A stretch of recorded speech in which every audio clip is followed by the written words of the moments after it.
Welcome into Rounding the Bases Live, presented by Enterprise Bank and Trust. My name is Joel Goldberg. Happy Thursday, everyone, as we're starting to get close to the month of July.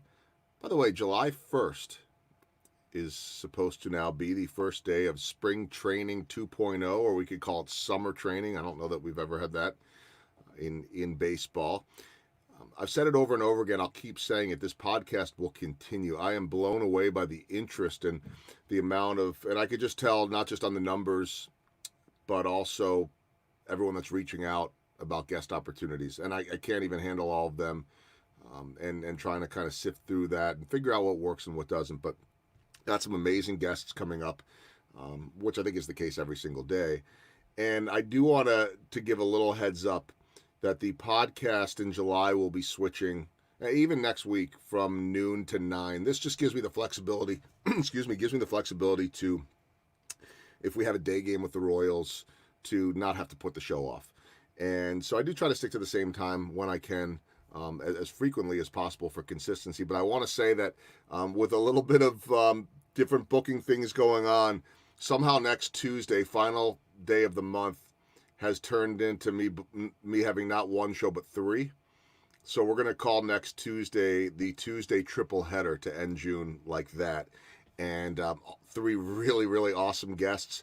We can either chalk this up to me accidentally triple booking something, or maybe just it's a chance to get all of these guests in one day. So I'm really excited about that. Check out social media, and there will be more information coming up about that later in the week about who those guests are. Big thanks as always to Enterprise Bank and Trust, hashtag no stopping you. They've got phenomenal culture, great people, and I love the partnership with them. Casey Cattle Company, those guys are up in Weston, Missouri, veteran owned and operated, led by former U.S. Army Ranger Patrick Montgomery. If you like Wagyu beef, this is your place. They deliver to all 50 states, so you could also get a gift for someone if you want to send something to family members around the country for the 4th of July. And they're taking orders, I think a July 1st deadline if you want to get stuff out for the 4th of July, including pork, lamb, and all kinds. Check them out if that at all has the mouth watering, and you can see their social media too. And finally, my friends over at JJ's Wine and Spirits, if you are in the Johnson County area, living there, passing through, whatever it might be, southwest corner of College and Antioch, they've got a great Facebook page. Just search JJ's Wine and Spirits. And if you didn't get in there yesterday for Wine Wednesday, 15% off bottles of wine on Wednesday, you can do that again next week, or just go on all 7 days of the week for phenomenal service. My guest here today is a man that has been in the roofing industry and construction since his age had a 1 before those double digits. I think back since he was 17 years old. Jonathan Schilling, who is now the CEO and owner, as you see on the shirt there, of JR & Co. And I recently had the pleasure of speaking, I think it's been about 2 weeks ago, John, to a lot of your team and leadership virtually, which is what we're doing so much of in this day and age and world. And so it was really good to be able to spend time with them. And I think we had that first, and then I don't remember which one we figured out first, but it was fun to be able to talk to them. I think we did we scheduled the podcast first, and then he said, wait a minute, hey, by the way, weren't we supposed to talk about some kind of speech? I said, oh yeah, good businessman that I am there, I guess. But I love talking to your group, and the thing that I love about your company is the way that you guys stress culture and people. It's so much easier said than done. And so there's so much that I want to talk to you about that. But first and foremost, how are things going in your world? I know, fresh off of a little vacation, which has to be good too. Yeah. Hey, first of all, thanks for having me on here. Things they're going good. They're busy. I was telling you a little bit ago, I just came back from a vacation to Florida, and when you leave our place for a week, sometimes it feels like you've left for a month, and a lot of catching up to do. But thankfully, even amidst some of the stuff going on right now with the COVID and everything, we've been really busy. So we're just continuing to drive on, but it's going good right now. Yeah, and I know that as a leader and as someone that's been in this business for so long, that it can be nerve-wracking. I mean, I know for me, whether it's going on vacation or whether it's, delegating, that sometimes can be tough when you've got your hands in everything. I know how busy you are. I absolutely do. And I want to talk a little bit about the background of this company and sort of how you got to where you did, so we can set up a lot of what you guys do, and certainly talk about some of the amazing projects and everything that you guys have. But tell me about your background and getting into this industry at 17. One, what were your thoughts back then as a kid? And did you ever think you'd be sitting in the seat of being the CEO and the owner? Yeah, no. I when I came to work here, my father was actually working for this company as a service tech, and he had been doing roofing for 30 plus years. And my previous job to this was a young kid selling shoes at J.C. Penney's. So mostly selling women's shoes. So I don't know if this was an upgrade or a downgrade at the time, but um, I got in over here, and at the time it was just kind of something for me to do as a young guy. My intentions actually were to move into something else. I was doing EMT schooling, and I was kind of wanting to go the route of being a firefighter or something like that. All of my older brothers were in the military. I joined the military shortly after I came here, and joined the Army Reserves. And so I kind of had a background, a family that was in the military, and then different law enforcement organizations and things like that. So that was really my intention, and then things kind of took off. So with a lot in the middle there, and you talked. I know you had told me that you were in the Army Reserves for something like 10 years and Mhm. deployed to Africa. Oh, by the way, wife and 5 kids, I believe. Yeah. I don't know how you have time to do all of what you're doing running a company. First and foremost, that has to mean an amazing wife that is Yeah, taking care of so much. I know it's family business. The for JR sure. and Co was always a family business before you took over it Mhm. too. But how do you get from point A to point B? Because I know there's a lot in the middle. Meaning, how do you go from that kid that was just starting there to eventually owning the company? Um, you know, hard work, I guess. Mm. I was, I had the opportunity to be around the original owner, and we were a lot smaller at that period in time. I was one of the first, I think, in-house guys that actually worked in the field for him here in Kansas City. We were founded up in Lamars, Iowa, and it really is hard work. I hire a lot of young guys now, and I tell them simple things. I tell them, hey, 4 things to be really successful here and move up the ranks is show up on time, work really hard, do what's asked of you, and above all, have a great attitude. And I think that's it's challenging to find people that do that sometimes. But I think a lot of it was just working hard, and some people would say I got lucky, and then I would say luck's definition is when preparation meets opportunity. But I think hard work and good team of people around me able to help support me too. You mentioned my wife. I mean, if I didn't have the awesome wife that I had, I'd be a train wreck. That same thing could be said for a lot of people within my organization here that just help keep things rolling. So, yeah, just as far as getting from there to here, I worked in the warehouse. I worked on doing roof loads. I started running a crew. JR went to Canada and started JR and Co. in Saskatchewan, Canada, and the opportunity continued to come for me as I worked through different things, worked my way up into estimating and project managing, and then kind of operations over the company, and then 3.5 years ago or so, purchased the company from him. So it's been a lot of progression in a short amount of time. Mm-hmm.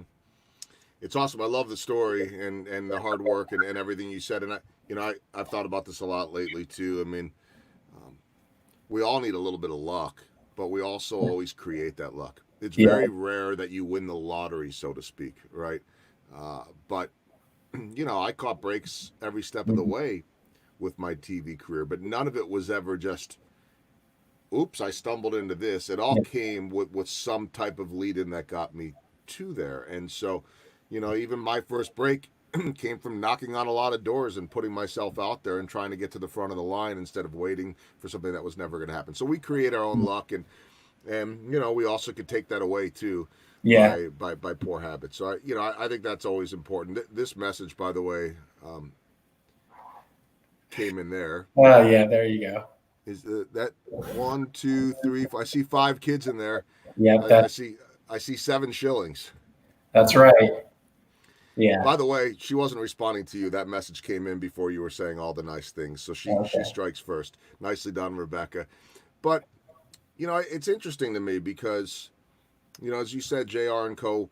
was a family business. I mean, before it Mhm. was your family's, and now here you are, um, running this family business again. What did you learn from your early years and the way you watched it run that you took to your role now as CEO and owner?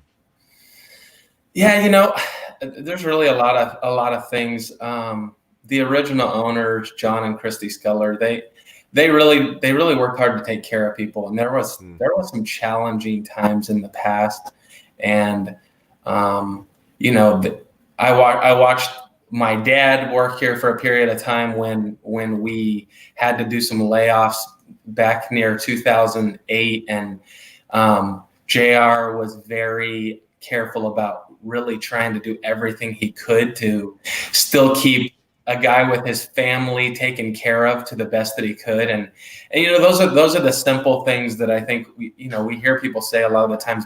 Business is simple, and at the crux of it, I think it has to do with simple principles that we all know of, doing unto others as you would have them do unto you. And I think when you do that, we oftentimes look for the end results without just focusing on the day-to-day activities of just loving and caring for people. And so I think that was carried out well for me as a young man, just growing up in my home, but also just hear from the examples that I had from leadership at JR. So that's something that I've really tried to keep it focused on. I want to talk a little bit about some of the big projects. I know you guys do all sizes, and it's not all just roofing too. But whether it be my house, it doesn't need it right now, but I know where I'm going. When I do, or whether it's these major projects that people around Kansas City or around the country, for that matter, because you guys are headquartered here, but you have offices around the country. And so as we're talking about this, I'll pop this up there because I think it's really cool to be able to see some of the projects. Talk about some of the projects as a company that you are. I want to be careful the way I say this. Most proud of isn't really the right way, because I would imagine you're proud of all of them at different levels. But what are some of the big iconic type of projects you've worked on? Yeah, I mean, I am proud of all of them. I tell people sometimes we've had the fortune of working on a lot of big projects, and I'll mention those, but it's all the little ones every day, whether it's your house or someone else's, that feeds our family. And there's just a point of, hey, don't despise the day of small things. You can be here now, and we can get a big job, and everyone's excited for that, but all of them are what comprise us and get us to those big ones. But we've had some pretty awesome opportunities. I think 4 or 5 years ago, we were able to roof Bartle Hall, and I think that one to us was really a big game changer.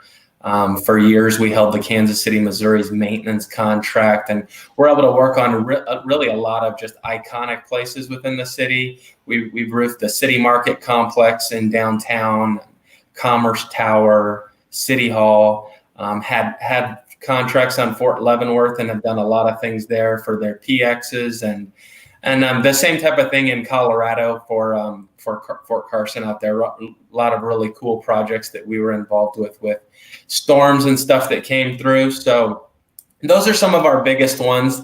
Bartle Hall's definitely been something that we've gotten a lot out of over the times. But yeah, we're fortunate to be on a lot of pretty cool buildings here and there. So I want to talk to you more about the culture and the challenges during a pandemic. You guys are essential business, and as we start to see some reopenings, and now things aren't necessarily going great, at least by the numbers. And I've tried to stay out of the politics of this for the most part, other than to say, I really want to do the best to keep my family and the people around me healthy. And Mhm. I'd also very selfishly like to be able to get back to work next month if I have that opportunity for a couple of months and not have to miss any days. I've already missed, 70 something days worth of baseball. This shouldn't all be political. Yeah. I wish that we as a society and as a country would just take better care of each other and be able to live in worlds where we have different political opinions. I'm going off on a tangent. I do this sometimes. Sorry. But you guys still have to keep working. And I've talked to different people in the construction industry because there are challenges there. It's grueling. It can be grueling work for those that are out there on the front lines and out there in the conditions, and sometimes it could be a nuisance to do these type of things. At the same time, you as a business, I would imagine, have an obligation to your employees, but also, you want to keep things running smoothly, and you don't want this to turn into that, and on and on and on. So, what have the challenges been in a field that can be tough? I mean, there's a lot of old school Yeah. in your industry, and well, I don't want to do this if he's not doing it, and that type of thing. I don't know if you're dealing with that or not, but what have the challenges been over these last few months? You know, whew, there feels like there's been a lot of challenges. Yeah. I think sometimes, you can boil them all down to a few, but you know, sales have been a challenge. Being able to see our customers, go see them, have them come see us, be in front of them, care for them in different ways. Those have been challenging. So finding new ways to engage those people and just reach out to them and let them know that we still care about them and that we're appreciative of people has been something that we've had a great opportunity to do. But there's been a lot of challenges, even with some of the stuff as far as restrictions on job sites and what our guys are required to wear as far as masks and things like that. I mean, we're on some of these job sites and it's 95 degrees outside with a heat index of pushing 110 maybe. And the last thing some of these guys want to do is have anything restricting that type of thing. And for us, those become challenges, because it's part about taking care of our guys and, just making sure that, productivity is still happening and then everybody's also safe at the same time. So, they vary, but I think probably the biggest one has been just learning how to stay in touch with people and navigate this platform that we're using right now via Zoom and all the other things that are out there. Yeah, look, this is a challenge for everyone, and there are many people that are employed by you that are in the service industry. And I mean, everybody obviously at your company is, but those guys and gals that are up on a roof or working on a project may not need to hop on a Zoom the way you do, or your sales team, or whatever it is. I mean, there's so many lessons to me that have come during this pandemic in terms of, certainly in pivots, I've talked a lot about that here, but also just in the way we stay connected to people. So, okay, you might not be able to be face to face. You might not be able to go get that coffee. You might not be able to go get that beer. I've been trying to do a little bit outdoors, an occasional coffee or a happy hour, and I'm not even sure if I'm going too far with that, but I'm very selective on that right now. But yet I feel like I'm having the ability to connect with people this way, whether it be the podcast, Zooms, whatever, every day. It's important because, like you're talking about that connectivity to people. I'm looking at notes that I took the first time you and I met via Zoom, and I believe Cody Isbell introduced us. Correct me if I'm wrong on that. The mind starts to go a little bit with the nonstop networking. But a shout out to Cody, who's introduced me to some amazing people since I met him a couple of months ago. But I'm looking at notes that I was taking. It was May 12th that you and I met.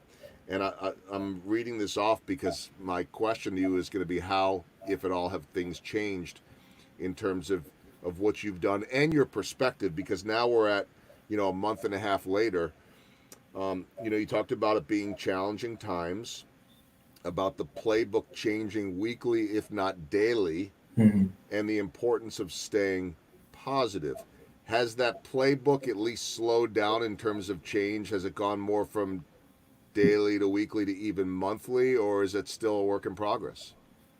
Yeah, I love change, first of all.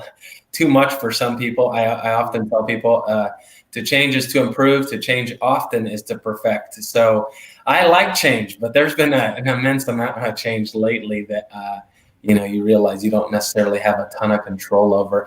I think, that message really, really is the same, staying positive. It gets harder to do at different points in time, but I think, really being able to just stay focused and stay positive. Um, it hasn't at the end of the day changed that much. We actually found out recently we have a lot of commonality with people.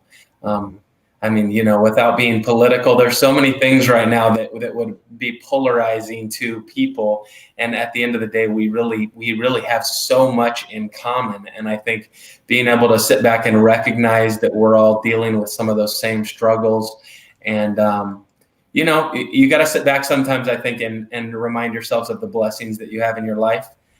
Maybe take out a pen and paper and just start writing them down. I mean, I've got healthy kids, and I could start right there, and that's a lot to be said for some people who have had a lot of struggles. So I think perspective's everything, and being able to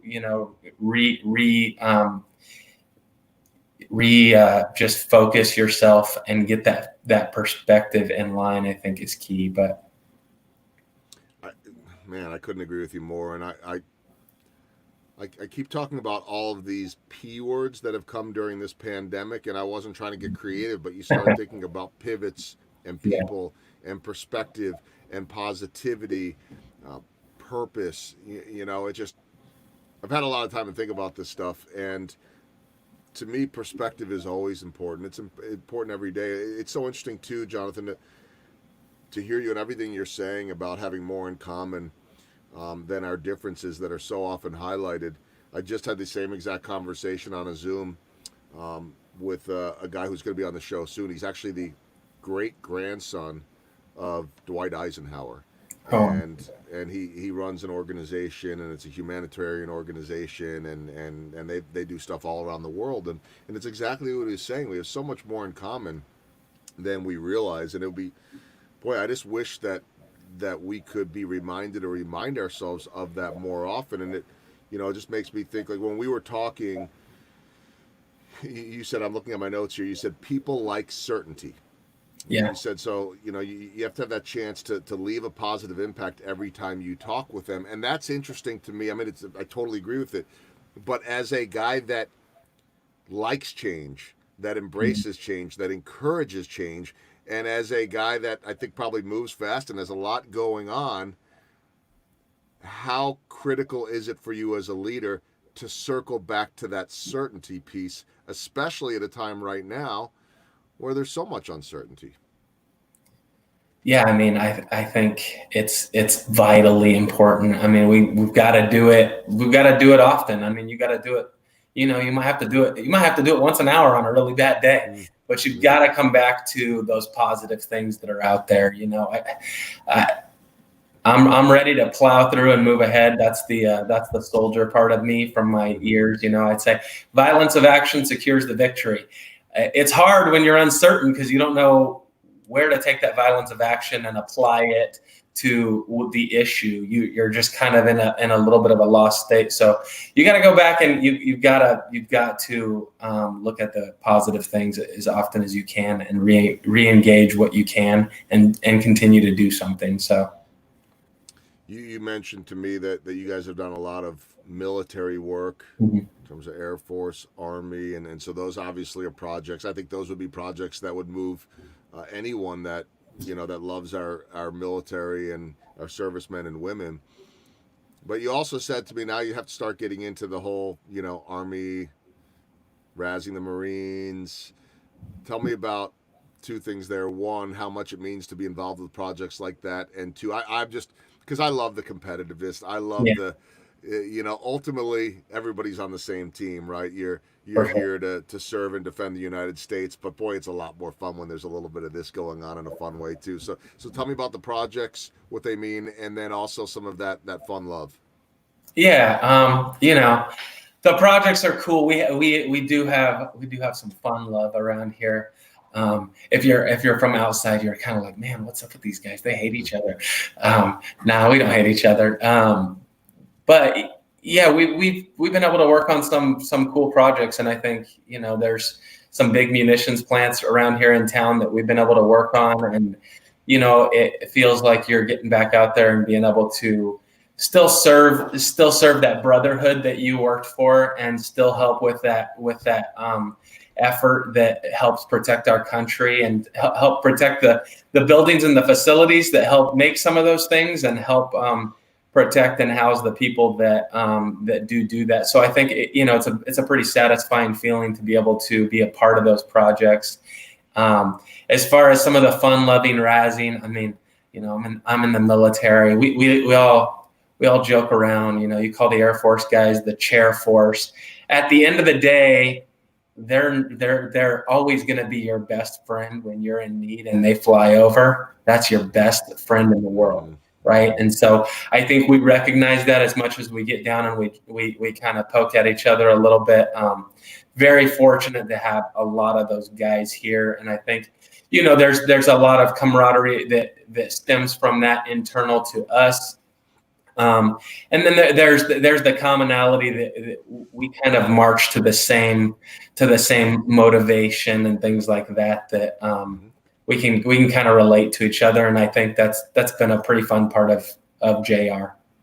Yeah, well, I've said it over and over again. I told you before we went on, I was on a podcast with a couple of Air Force guys last night that I was introduced to, and here we are on Zoom recording this podcast, and one guy's at an Air Force base in Northern California, the other one's in Delaware. And what I told them is that the military has the best culture because they have to. Doesn't mean they don't get it right. It doesn't mean they get it right every time, but they have to because it's so often life and death. And so I have, I think, three final questions for you. One, sort of encompassing everything we've talked about. When you talk about the importance of people, when you talk about humanity and how much we actually do have in common, how much of that feeling, and you may have had a lot of it already, was influenced by being in places like Africa where you did see different cultures?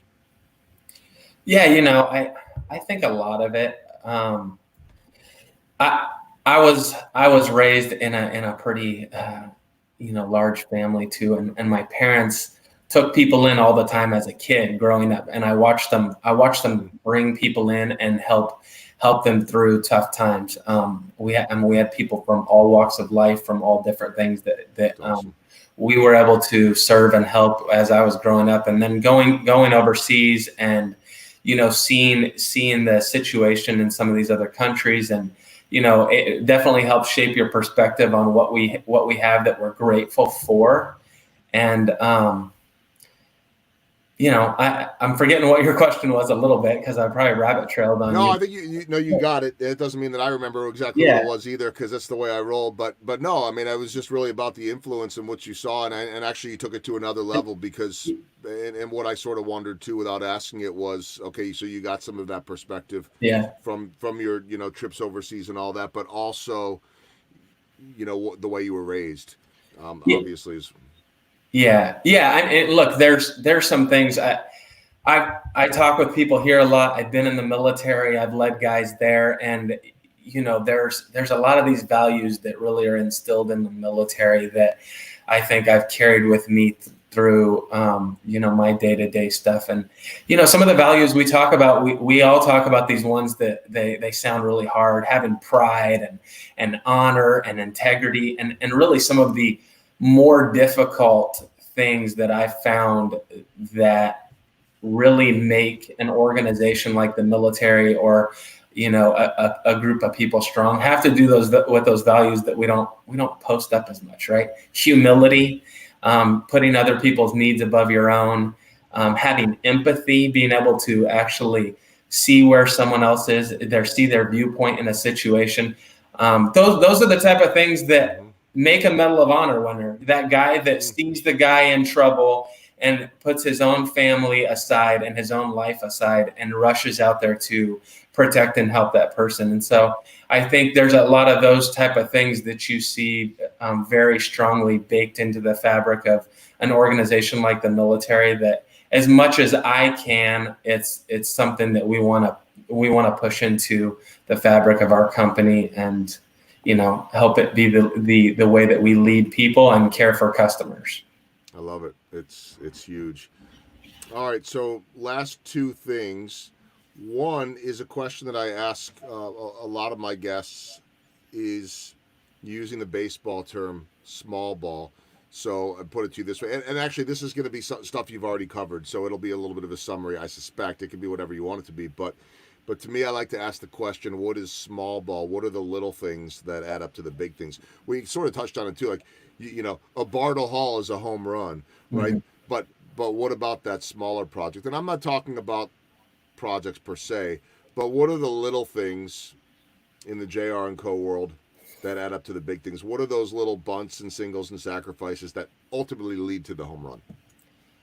Yeah, man, there's so many things. I would say an example, I guess. Yesterday, myself and a team of our people went out to a job site where we've got about 50 plus guys working, and we pulled a grill out there, and we grilled lunch for the guys and for some of our partners from Jay Dunn and some of those guys, and just told them we appreciated them, brought them out, brats and hot dogs and hamburgers, and stood in the sun and grilled from. It happened to be a really nice day for us.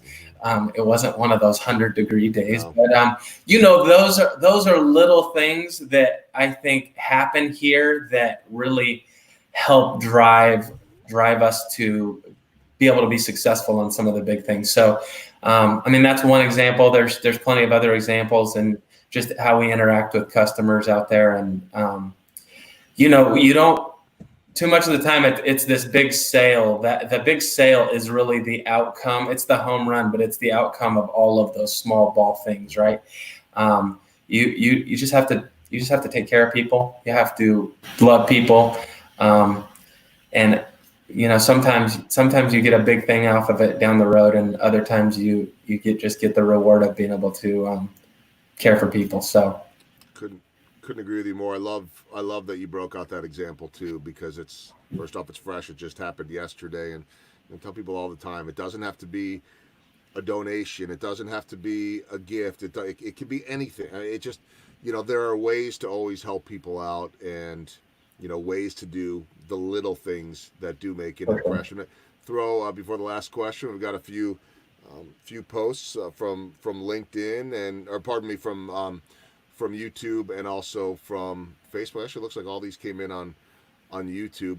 Let's take all the JR & Co employees right now and let them tell your boss how much you love him. No, just kidding. I know they do. You guys have great people. You've got that great culture. I wanted to throw them up there because they had all chimed in, and I appreciate them watching and commenting. The last question that I have for you, real simply, maybe not simply, is, 3 months plus into this pandemic, what's been your biggest takeaway? What's when you 10, 15 years from now, and all those little kids are that 17-year-old like their dad was, and all of that, and they're looking back, sort of remembering some of this, sort of not. What do you think your biggest takeaway will be? Oof, man, it's a deep question. I saved the deep one for last. Yeah, I don't know. And I'll probably change it at some point, but you're allowed. I think the biggest takeaway is just to have your focuses on the right thing, and really stay the course on that, because there's been so many things that have changed, and really at the crux of it, we get to come back to some of the same principles, whether they're the people around us that help us, our wives, our kids, our families, our friends. Be invested in those people. Continue to live with them, and love them every opportunity that you get. And the rest of it, The rest of it's pretty simple. Down the road, I'm going to look and I'm going to see. There's been lots of challenges from us as work, losing projects and all kinds of different things that I could sit here and talk about. But I think, really, it's just having the correct focal point again, because if you don't have that when you get into these tough times, they're so much harder. I take teams and I do different things with them. We went and we climbed rim to rim to the Grand Canyon with 18 people from work last year. Wow. And we try and talk with them about preparing their mind for what they're about to do. Because when you get 13 miles in and you have blisters the size of pancakes on the bottom of your feet, and you didn't mentally prepare to finish and accomplish that and know that you were going to deal with some of that difficulty, you get to the bottom and you want to quit.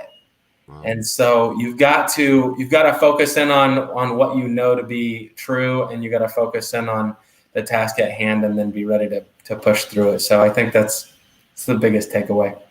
It's amazing. I love it. And I knew this the first time that we met. I tell people this all the time, and this applies to this podcast, that I may have guests on in fields that I couldn't do or know nothing about.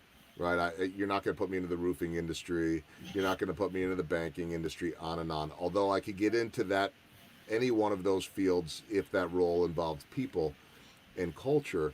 You don't want me. Not only do you not want me on a roof, you don't want me touching anything because I'll break it. But I would be that guy out there. I could grill out though. I could do that. So. That goes back to my childhood, like when I was, your age, like when you started, even younger, working at a hot dog place in Chicago for 8 years through high school. I can cook. I can grill. I can't cook. I can grill, but I break a lot of things. But if you treat people right, you take care of people, you focus on that culture, you're going to win.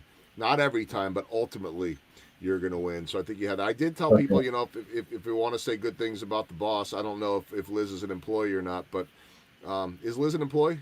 Liz is my sister. Oh, it's your sister. Okay. Yeah. Well, she doesn't need to suck up to her brother. Come on. But that was very nice of her too. I like sharing the messages. It's fun. It's nice to know that people are watching and commenting. Jonathan, I'm so glad you and I have had this on the calendar for quite some time, since before we scheduled that speech that I was able to do, and really grateful that you hired me to do that a couple of weeks ago. But I'm really excited about having had you on today, and it reaffirms every bit of why I like to do this podcast, because it gives me that opportunity to highlight good companies that are going about things the right way. And I've got a great appreciation for what you're doing with a company that's been around now since 1986, and one that you've been around for so. Oh, here we go. We got one of those caring guys I know, and it's an honor to work alongside. I never imagined he'd take his team from where it was 4 years ago to where it is now. Hannah helped me with a lot of the logistics with that speech too. So yeah, Hannah's our senior administrative admin, and she's a fantastic person. She keeps this place rolling for us. I love it. Hannah, thanks for chiming in. Hannah and a lot of other people here. I just told you before I got on here, it'd be a train wreck if I didn't have some of those people. So yeah, well, I mean, that's and the fact that that obviously is important too, and then it's a matter of having the right people, hiring the right people, and making that team work, which obviously you guys are doing. So, Jonathan, thank you so much for spending the time. Congratulations on everything that JR and Co is doing, and I know that I'm not going to ask you to name stuff that's not out there yet in terms of projects and things that are going on, but I know that people will see whatever it is out there in the public and in the publications and all that soon. So I appreciate you spending the time. We do okay today? I know, easy conversation, right? I don't know. We'll see. I'll see how much grief I got for, things I forgot to say, or you choked or something like that. This is a pretty razzing group of people here in general. Okay. Between the military guys and everyone else, I'm probably going to get more hate than I am love after this thing, Joel. You don't deserve it, but it comes with the territory. Obviously, sure. As you mentioned, the razzing comes with it. Ultimately, this is the way it goes for me too. But my wife's not watching. She'll be like, "That's like the 70-something show you've done, and you've been on TV for 25 years. I've been there, done that." But I know Rebecca's got to be watching. So ultimately, all the razzing aside, it's really whatever she says. Yeah, for sure, for sure. Right. I mean, that's life lesson number one. So I think you did great.